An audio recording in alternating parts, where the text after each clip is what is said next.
The Rachel Hollis Podcast is proudly sponsored by Amica Insurance. As Amica says, empathy is our best policy.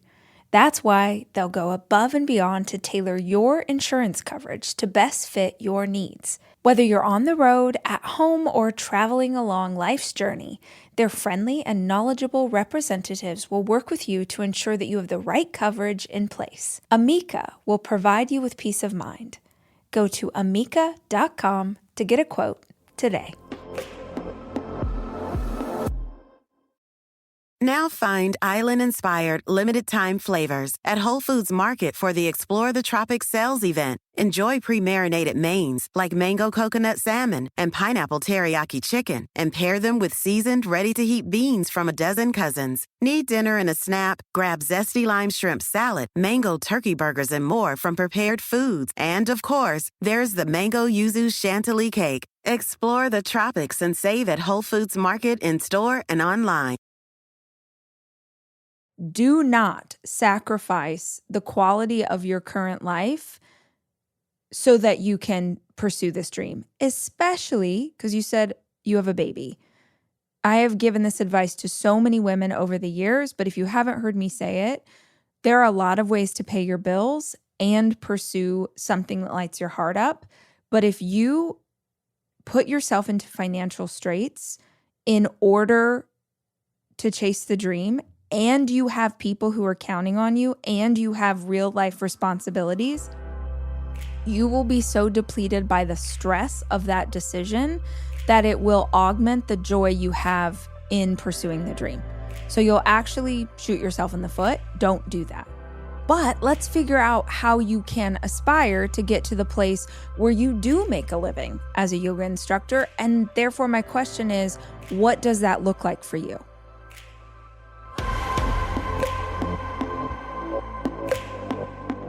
Hey guys, it's Rach. Welcome to the show. I'm so glad that you're here with us today. And I have a favor, which sounds kind of harsh if we just met, but I'm assuming that most of you have been a part of this community for a hot minute. And so I gotta ask, are you subscribed to the podcast? Subscribing to the podcast you listen to regularly is one of the best things that you can do for hosts like me. It helps to support the show and the staff that works on it. It ensures that you never miss an episode when we drop a new one. And here's the cool thing about subscribing. If you do it and then you hate this show, just unsubscribe. It's one click away. In the meantime, if you're listening, we would so appreciate it if you would just tap that button and make it official.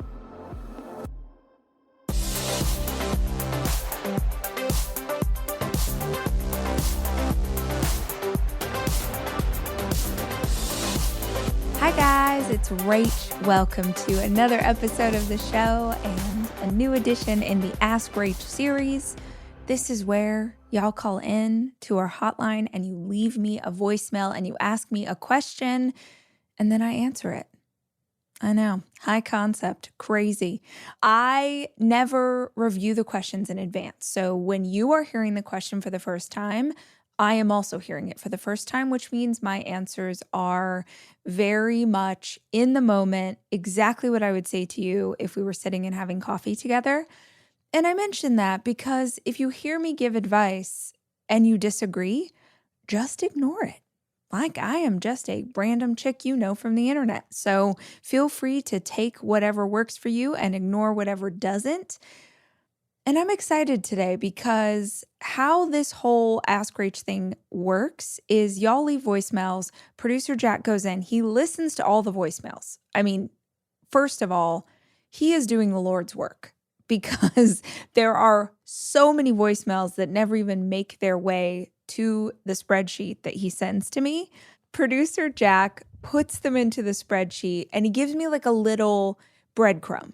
So he'll tell me just what the topic is, or in this case, there's a voicemail here. There's no topic. It just says fun question, and that is in bold. And in a decade of working together, producer Jack he's never done that before. So we obviously have to start with this one. I have no idea what it's going to be, but let's go there. Hi, Rach. This is Lauren in Orlando, Florida. Longtime listener, first-time caller. This is kind of a silly question, but every so often you're like, ask me something that's, not as deep, and it could be fun. I saw a post recently that was talking about all the different things that people, primarily women, do to make their life a little more whimsical, and it brought me so much joy. Like, one of the posts was like, when I leave my house, I tell my cat, be good, and if you can't be good, be beautiful. And I just wondered if you had any of those little things in your life that are whimsical and delightful and bringing you joy, because maybe it could inspire some other people and me. And darn it, we all need a little more whimsy and joy in our life. Hope you're well. Thanks for everything. Bye. Okay, Lauren, I love this question. First of all, I love that it tickled producer Jack so much. He really emphasized with the bold that I needed to start here. I love this question. I also saw that post, which was so cute, and I loved reading what other women were doing. At the risk of sounding like an absolute douche lord, I feel like half of my personality is just being whimsical. And I'm using the word whimsical because that's the word you use. But if I was being real, I'd be like half my personality is weird. I'm pretty weird. I know how to function in polite society, but my natural default is pretty awkward. I have weird voices. So what popped into my head when you said that was, this is so stupid. I don't know if this is whimsical. This just might be awkward and weird. But if I see a dog, I give it a voice. I love dogs and I love seeing them out on walks. I probably do it on walks too, but like if I'm in my car and no one else is around and I see a dog, I give it a voice. And it'll typically be like, hello, hello, I'm a little dog with short legs. Like I'm dying right now because I never really thought about it.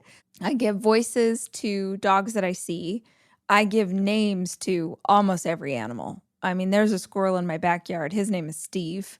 I'm like, well, if I see you, if I see you regularly, you should have a name. And if I can't ask you your name, I'm definitely going to give you one. I don't know if this is considered whimsical, but I definitely hand out compliments to strangers like it's my part-time job.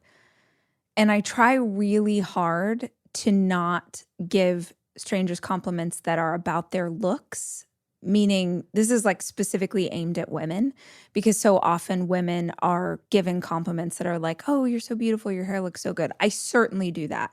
If you are rocking like a gorgeous color, great lipstick, your nails just got done, your eyebrows, I compliment people on their eyebrows all the time. I will definitely say that, but I try really hard to look for things that are not visual, just to not buy into the idea that that's what matters about us. So like if I see a mom in the store, a mom like in the coffee shop or something, I'll be like, oh my gosh, your daughter is so well behaved. Like what incredible manners. Like I'll do something that compliments how she's showing up in the world, not how she's looking in the world. Ooh, always, always, always, if I see a new mom, like someone who maybe is even out for the first time since they had that baby, or the baby's like 3 months or younger, I do not care if she looks like a bog troll that just crawled out from under a bridge. I will compliment her and tell her that I cannot believe that she had that baby. I'm like, you did not give birth to that baby. And they'll be like, what? I'm like, you look amazing. When my baby was that age, I still look like I was 5 months pregnant. Like, you look amazing. Like, always, always give compliments to new moms. I don't know if these things count as whimsical. I definitely add a soundtrack to my life. I saw one of those comments in the post you're talking about where she said she listens to French music while she does grocery shopping. Absolutely. If I'm in a place that seems like it should be in a movie montage, I am all about French jazz cafe playlist on Spotify it's my go-to. I listen to it a lot while I work as well. Or if I'm grilling, I'm listening to Willie Nelson radio. Like I will choose music to be a good background to what I'm doing. I don't know if these are whimsical, but they're weird or fun or romantic maybe. I hope that gives you an idea. And if y'all don't know what Lauren's talking about, if you just Google whimsical women, social media, I'm sure it'll pop up, but they're really sweet. The answers that people give are really sweet. And it just is sort of people having fun with their lives, which I think is what we all should be trying to do. All right, now we got a parenting question, it looks like. Hi, Rach. My name is Nina. I've been listening for ever and ever and ever. I'm so thankful for what you do for everyone that listens. You've helped me in a million ways. I'm listening currently to an Ask Rach episode, and I heard you talk about how well-behaved your boys were when you were traveling.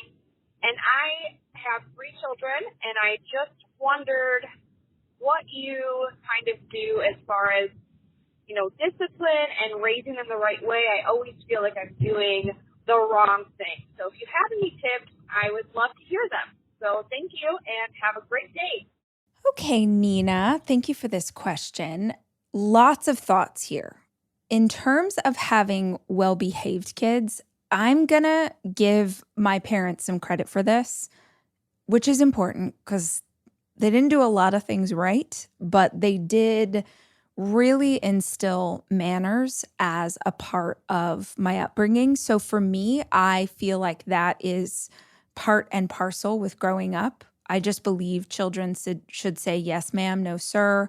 I think you should say please and thank you. I think you should, if you are a child, I feel like what I'm about to say is maybe controversial, but whatever. If you are a child and you are going into environments that are built for adults, I believe that you need to act in an appropriate way. I am so all about letting kids be kids in places where that is appropriate. Like if you're at school, if you're at the park, if you're outside, if you're at home, even some places that are kind of like an in-between, if you're at the grocery store, whatever. But if you're on a flight, right? If you are in a movie theater, if you are just in places where there are specific expectations for how we're going to behave, I am the parent that believes if you want to get to experience this with us, then you will be quiet, you won't talk during the movie, you will be well behaved, you will be polite, you'll do all the things. That's my attitude on it. So from the time they were little, that was the expectation that I had about how we would go into certain places. And that's not always easy because it means that oftentimes in a public setting, you're course correcting again and again and again. I remember something really specific that sticks out in my mind and also is something my son remembers. So my oldest son is 18. And when he was little, I'm going to guess like 6 or 7 years old, his dad worked for Disney. And because his dad worked for Disney, we had the absolute luxury and blessing of getting to go to movie premieres sometimes. And we would go to movie premieres for Disney's animated movies. So when my 2 oldest were like, let's say 7 and 5, we were at a movie premiere. And I remember at the after party, if I'm not mistaken, it was like Cars 2 or something. But at the after party, there was a really cool party and the kids wanted to go. And we were walking into the after party and I was married at the time. So the kids' dad's boss's boss, like very big and important person in their dad's life, was on the way into this party. And we stopped for a moment to say hi and, do the introductions, shake hands. And I remember that the boss looked at Jackson, who was my oldest son, and stuck his hand out and said, like, how are you? Jackson, he's a kid and he's nervous, right? And he's whatever. And the nervousness then shows up as maybe obstinance. He's very stubborn still to this day. I said, Jackson, say hi. And he shook his head and then made a very big show of putting his hands in his pockets so that he was telling us, I'm not going to shake hands. And I remember I didn't even think about it. I didn't think about the fact that we were in front of this person who was very important to my ex-husband's career. I didn't think about any of that. I got down in front of Jackson, I kneeled down at his level and I looked him in the eye. And I did not yell and I wasn't rude, but I said, you are allowed to be shy. You are never allowed to be rude. So you can say hello in a way that feels good to you, but you are not allowed to be rude or you will not be invited back. And I stood back up and I was like, the group of executives who was with this guy, and they were all staring at me like deer in headlights. And I had this moment of like, oh my God, was that not? And then I was like, no, this is my kid and this is how I'm going to raise him. And I didn't say anything mean or rude or inappropriate. I didn't raise my voice. I was just very clear with how we were going to act in these settings. And I remember Jackson, 7 years old, was like, nodded his head, stuck his hand out, and shook his hand. And to this day, he remembers that moment, but he remembers that moment more from a place of wishing that he hadn't been rude to that person. This episode is brought to you by Saks Fifth Avenue.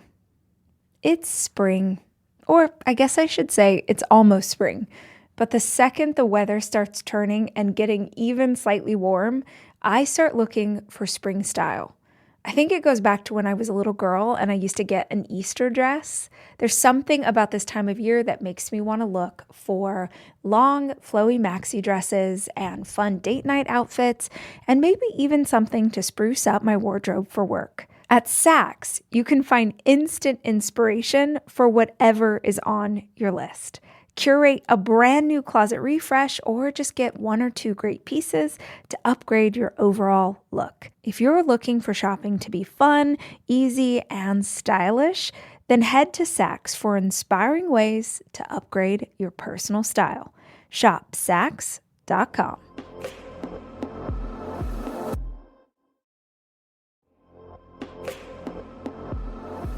I have the New Balance 1080s in 2 different colors. I've got the sort of minty green moment and I've got the white moment because, you need it for the outfit.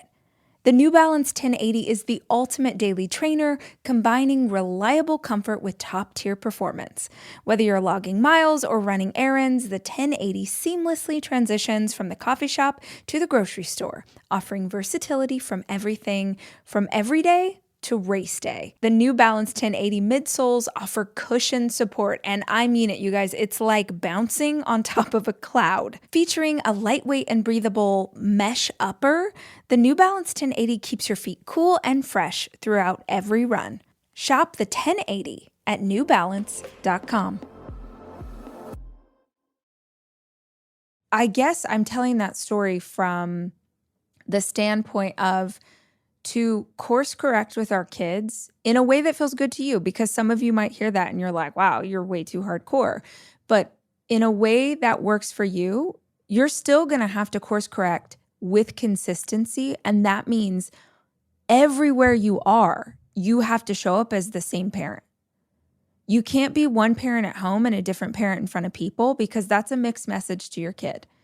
And then they don't know what is the appropriate way to act. Also, I don't know how old your kids are, but about 2 years ago, I read a book that I wish to God I had had from the time my kids were born. I swear, y'all, like, please, if you are a parent and you still have any child under the age of, let's say, 12, you got to read this book. It's called 1, 2, 3 Magic. And I looked it up on Amazon for you. So 1, 2, 3 Magic, gentle 3-step child and toddler discipline for calm, effective, and happy parenting. It's not, you know how like, it's like, oh, I'm going to count to 3, 1, 2, like it is counting, but it's not counting in the way that we've all heard and seen done really badly. You have to check out that book. It is so helpful. It has completely changed the way my 2 youngest interact with each other and my ability to feel like I can manage their interactions, which oftentimes will go to arguing and bickering, and it makes me want to like rip my ears off so I don't have to hear it. That book, OMG, you have to get it. So those would be my 2 pieces of advice: is consistently showing up in what your expectations are in every environment. And by the way, that also means if you don't have the energy or the ability or the heart or the bandwidth to show up and parent them in a stressful environment, don't go. Seriously, do not go. Here's a fabulous example. Today's a full moon. If you don't know this about me, I love a full moon. I wrote a whole chapter about it in the new book, My Full Moon Dinners. It's a whole thing. I love it, love it, love it. Well, my husband's out of town and the two teenagers both have plans tonight. So it's me and Ford and Noah. Those are my littles. It's me and the littles. I had this idea like, I really don't want to cook dinner. I've been by myself with these kids for like 2 weeks, cooking dinner every night. I'm pretty proud of myself. In 2 weeks, I've ordered DoorDash twice, which I know plenty of you are like, girl, I cook every day and I am not ever getting takeout. But you know what? You are one of God's chosen few and I am just doing the very best I can. But for 2 weeks, I've been breakfast, lunch, and dinner because I make lunches for school. So breakfast, lunch, and dinner for all this time. DoorDash twice. I'm very proud of myself. I don't want to cook tonight. It's a full moon, but I do not want to cook. I'm cooked out. I've done. And as a side note, sorry, can I just sidestep real quick? I officially have 3 teenage boys in my house. My 12-year-old came into my room the other night. He said, Mom, can I talk to you? And I was like, oh my gosh. Okay. Yeah. I'm thinking this is about to be serious. What's happening? He's like, can you please cook more dinner? I was like, totally. He's like, I can eat more. And you're always telling me I can't eat more because the teenagers haven't eaten, because the little kids often eat before the teenagers. So I'll be like, Ford, you can't have like a third bowl because your brothers haven't eaten yet. So he's like, can you just cook more? I'm like, oh my gosh, we're 3 teenage boys there. I'm making so much food. So when I tell you that I'm making dinner, y'all, I want you to understand I'm making double dinner.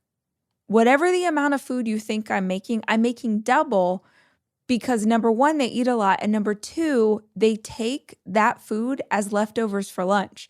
So I got to make extra so that they can have lunch. I don't want to cook is my headline. I don't want to cook tonight. So I was like, oh, it'd be fun. Maybe I'll take the littles to dinner. Just me and them, the 3 amigos going to dinner. Wouldn't that be fun? And then I really put myself in this situation to imagine what it would be like to take Noah and Ford to dinner tonight while it's pouring rain in LA. And I am exhausted. I have worked so hard this week. I'm in the part of my cycle where my energy isn't quite as vibrant. So I imagine myself at dinner with them, and I just already saw myself as frustrated. And I was like, guess who's getting DoorDash? Guess who is getting takeout tonight? And I will make it special.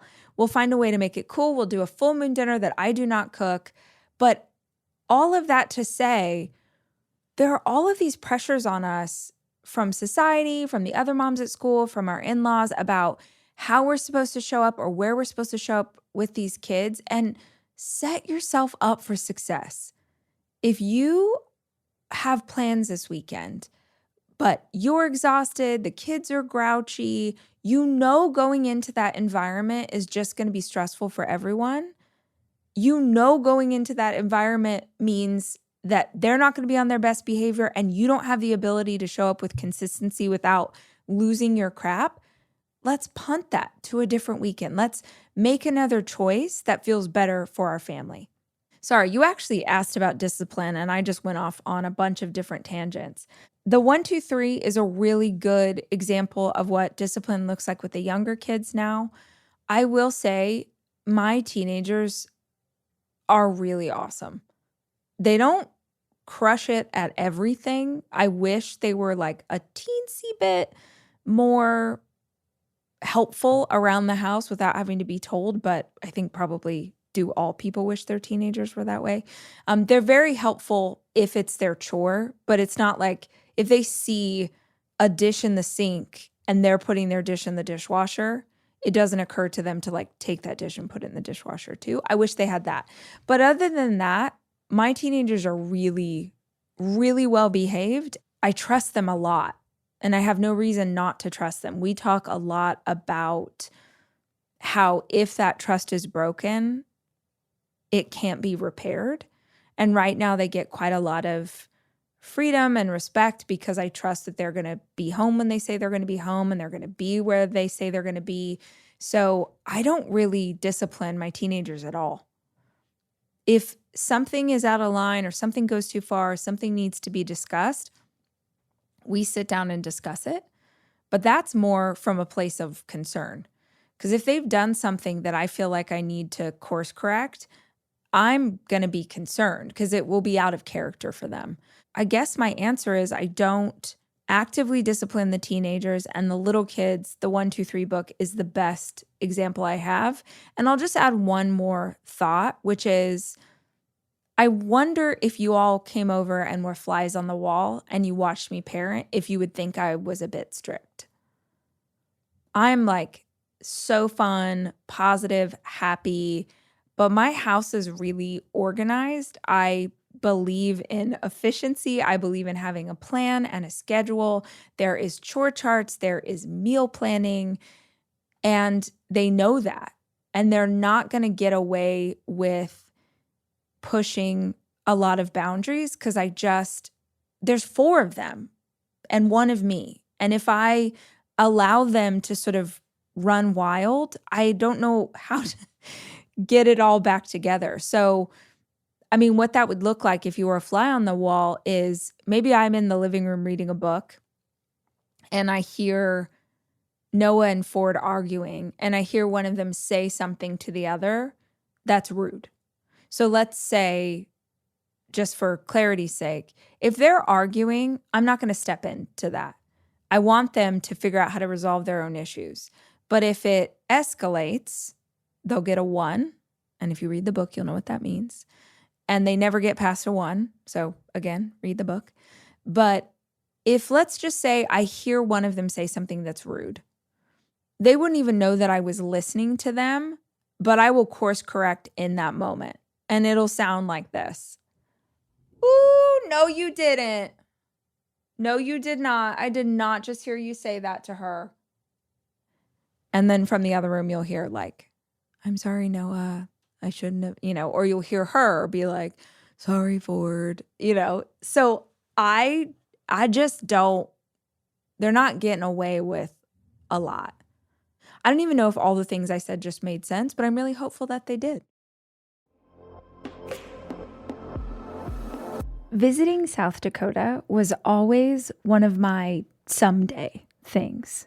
Like, well, someday I'm going to go see the Dakotas, and someday I'm going to walk through Badlands National Park, and someday I'm going to see Mount Rushmore in person. And then a couple summers ago, I just made someday today, and it was awesome.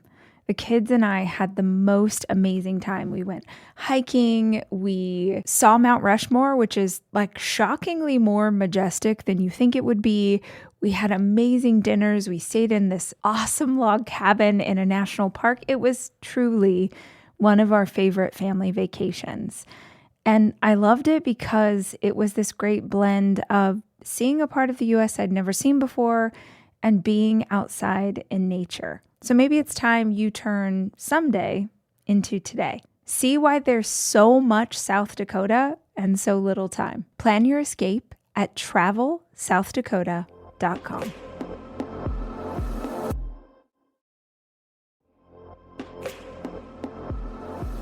This show is sponsored by BetterHelp. For most of my life, I have learned and grown and gotten ideas from mentors. Mentors who don't know I exist. They are the mentors that I found in the pages of books, in podcasts just like this one that you're listening to. And even though they didn't know me, their advice was really helpful until I got to the place in my life where I could have a real life mentor in therapy. I could sit with someone each week and better understand myself and get tools that would help me make lasting change. BetterHelp is fully online. making therapy affordable and convenient, and they serve over 5 million people worldwide. You can access a diverse network of more than 30,000 credentialed therapists with a wide range of specialties. Plus, you can easily switch therapists anytime at no extra cost. Build your support system with BetterHelp. Visit betterhelp.com/Rach to get 10% off your first month. That's BetterHelp, HELP.com/Rach.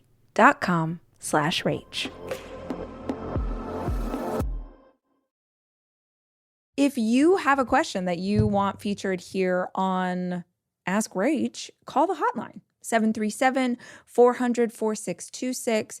This is also a great time to remind you that if you are looking for answers, so I've had a blog since 2008. It is 2025, MsRachelHollis.com, MsRachelHollis.com. There are thousands of blog posts on there and a search bar. So you can go over, you can type in the question that you have, and hopefully something's going to pop up that will help answer, or you can just look at pretty pictures or find recipes. There's so much info on the site, so check that out too. Let's get one more question before we sign off. All right, this one says it's about goals and money. So I'm interested. Let's go. Hi, Rachel. I am a huge fan of your podcast and books, and I have a question for you.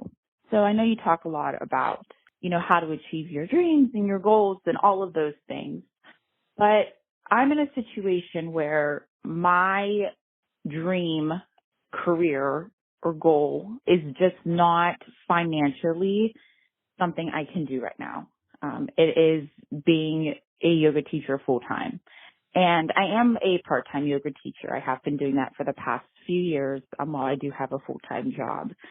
And I absolutely love it. It's just, I would love to dive in and do it full time. But right now, I just can't do that financially because in the yoga world, you really don't make much money. And with a baby and my other expenses, it's just not something I can pull off. So I guess my question for you is, how do I keep working towards the dream or the goal, even though right now financially, it's just not something I can bring into reality? Thank you so much for all that you do. I love this question because I have a secret fantasy about getting my 200 hours of yoga teacher training, not because I want to be a yoga teacher, but because I like the idea of going to school and learning something that has nothing to do with what you just said. But I felt like we were kindred spirits because maybe someday I will take some yoga instructions. Here is where my brain goes with this. How do you want to support yourself as a yoga teacher? So my short answer, very short, close to where we are, immediate in this moment answer is absolutely do not sacrifice the quality of your current life so that you can pursue this dream, especially because you said you have a baby. I have given this advice to so many women over the years, but if you haven't heard me say it, there are a lot of ways to pay your bills and pursue something that lights your heart up. But if you put yourself into financial straits in order to chase the dream, and you have people who are counting on you, and you have real life responsibilities, you will be so depleted by the stress of that decision that it will augment the joy you have in pursuing the dream. So you'll actually shoot yourself in the foot. Don't do that. But let's figure out how you can aspire to get to the place where you do make a living as a yoga instructor. And therefore, my question is, what does that look like for you? So I would start, this is for anybody who wants to follow a certain path and they would love that to be their full-time job. Your first step is going to be researching how people in that industry make a full-time living. So I am spitballing here, but own a yoga studio, be a yoga content creator on social media and get paid through brand partnerships and ads and whatever else people make money on there. I'm so making this up, design a new type of yoga that then you teach other people and you sell? Do you become a teacher who teaches other teachers? Do you create courses? There's probably a million different ways that people with yoga training make a living and make a good living, but you need to figure out what those are. Because right now you're saying, man, how do I make a full-time living as a yoga teacher? And my question is, well, what kind of money are we talking? What kind of yoga teacher do you want to be? And how are you showing up in this way? Like, how much money is enough money? When we are looking at a goal, we've got to get specific. So it's like, how do I make $100,000 a year in the yoga industry? That opens up a lot more doors than just saying, how do I make more money as a yoga teacher? So I would get really specific with what kind of finish line you could see yourself crossing to figure out which direction you should head. And then you can get really fired up and excited about this new direction, because now it's not just like, how do I make money at this? It's like, how do I get to the place where I can own my own yoga studio? Ooh, and what would it look like? And where would it be? And how would I source other teachers? And how would I fill every class? And those are really inspiring daydreams to try and figure out while you continue to hone your craft as a yoga teacher, while you raise this baby, while you pay your bills with the job you currently have. So start by getting specific with how you want to make the money and how much money you want to make and exactly what that'll look like, and then back up from there. All right, guys, I hope this episode was really helpful for you and that you will come back tomorrow when we have a new podcast for your listening pleasure. I'm Rach. I'm so glad you're here. And until next time, as always, I love you and I'm rooting for you.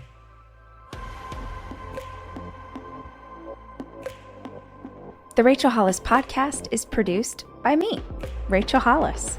It's edited by Andrew Weller and Jack Noble.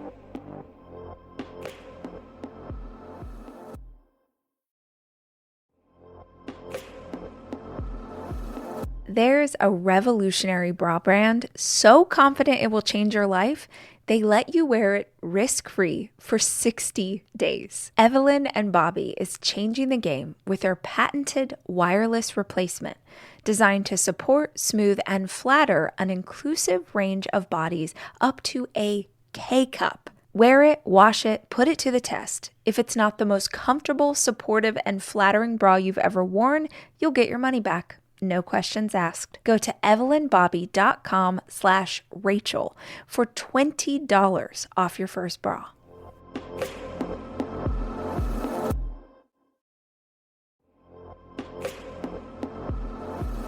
It's time to play ball. My son has been working with his baseball team since the fall, and we are officially in baseball season. So if you're a mama like me and you got to stock up on all the sporting gear, now is the time. Academy Sports and Outdoors has the gear that you need, and you can bring it home for less. Gear up for baseball, softball, and t-ball with essentials from Easton, Rawlings, and Wilson at Academy. Academy offers free 1-hour in-store or curbside pickup if you're like me and you forgot to get the equipment in time. Swing by your local store or shop academy.com today and get ready to hit it out of the park.